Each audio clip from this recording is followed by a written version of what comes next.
بسم اللہ الرحمن الرحیم۔ محترم ناظرین، السلام علیکم ورحمۃ اللہ وبرکاتہ۔ امید ہے آپ سب بخیر عافیت ہوں گے۔ محترم ناظرین، آج ایک اہم مسئلے کو ڈسکس کرنا ہے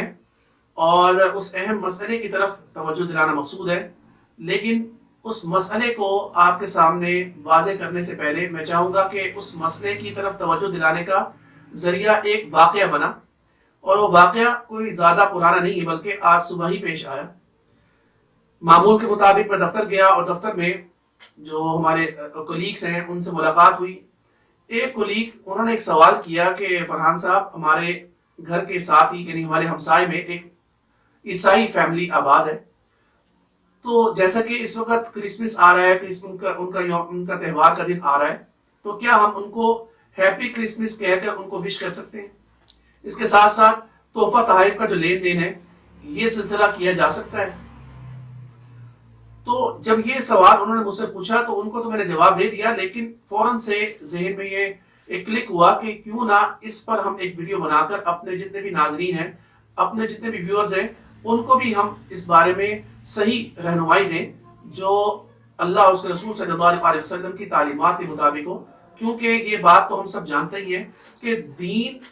کے مطابق زندگی گزارنا در حقیقت یہی اللہ کو مطلوب ہے، یہی اللہ کے نبی کو مطلوب ہے۔ ہماری زندگی کا کوئی ایک ایسا عمل، ہماری زندگی کا کوئی ایک ایسا رخ جو اللہ اور اس کے رسول صلی اللہ علیہ وسلم کی تعلیمات کے خلاف ہوگا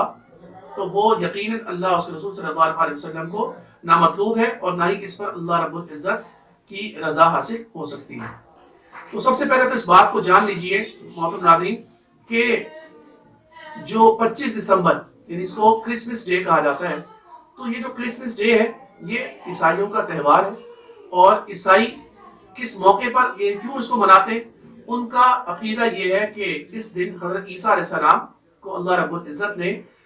پیدا کیا، حضرت عیسیٰ علیہ السلام کی تخلیق ہوئی، تو اس خوشی میں آ کر وہ اس دن کو سیلیبریٹ کرتے ہیں۔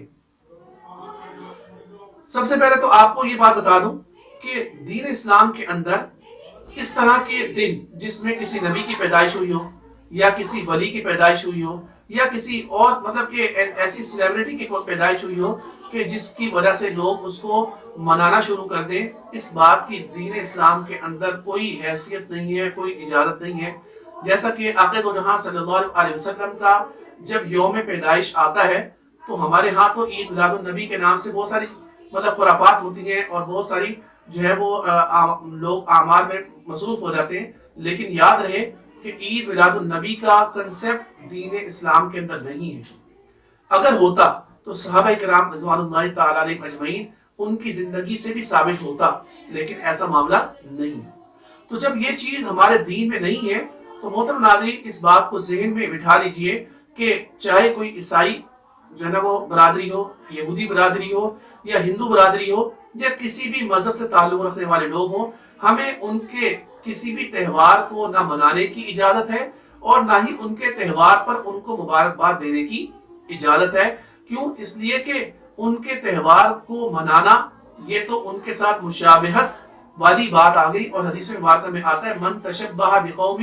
فہو منہم، جو تم میں سے کسی بھی قوم کی مشابہت اختیار کرے گا اس کا شمار انہی میں سے ہوگا، قیامت کے دن اسے انہی لوگوں میں شمار کیا جائے گا۔ تو اس لیے الحمدللہ ہم سب مسلمان ہیں اور دین اسلام نے ہمیں دو عیدوں کو منانے کا حکم دیا ہے، ایک عید الفطر اور ایک عید الاضحیٰ۔ تو اس حوالے سے آپ سب کو یہ بات کلیئر ہونی چاہیے کہ ہمیں اس معاملے میں بالکل اپنے دین کو نہ چھوڑنا ہے، نہ اپنے دین کی تعلیمات کو نظر انداز کرنا ہے، اور نہ ہی ہمیں اللہ اور اس کے رسول صلی اللہ علیہ وسلم کے احکامات ہیں ان کو پس پش ڈالنا ہے۔ ہمارے لیے سب سے پہلے اللہ اور اس کے رسول کی تعلیمات ہیں۔ باقی آپ کا جو ہمسایہ ہے، ہمسائے کے حوالے سے یہ ذہن میں ہو، چاہے وہ عیسائی ہے، چاہے وہ یہودی ہے، چاہے وہ ہندو ہے، آپ کی ذات سے اس کو تکلیف نہیں پہنچنی چاہیے، آپ کی ذات سے اس کو ایذا نہیں پہنچنی چاہیے۔ اگر وہ بیمار ہے تو آپ اس کی بیمار پرسی کر سکتے ہیں، اگر وہ بھوکا ہے، پیاسا ہے، تو آپ اس کی بھوک کو مٹانے کے اسباب اس کو مہیا کر سکتے ہیں۔ کسی تکلیف میں ہے تو آپ اس کی تکلیف کو دور کر سکتے ہیں۔ یہ ہمارے دین کی تعلیمات ہیں۔ لیکن جب بات آ جاتی ہے اپنے دین کی تو اس صورت میں ایسا نہیں ہے کہ آپ اپنے دین کو چھوڑ دیں اور ان کے دین کو کے حوالے سے، ان کے تہوار کے حوالے سے ان کو مبارکباد دینی شروع کر دیں۔ تو خدا را ان چیزوں کو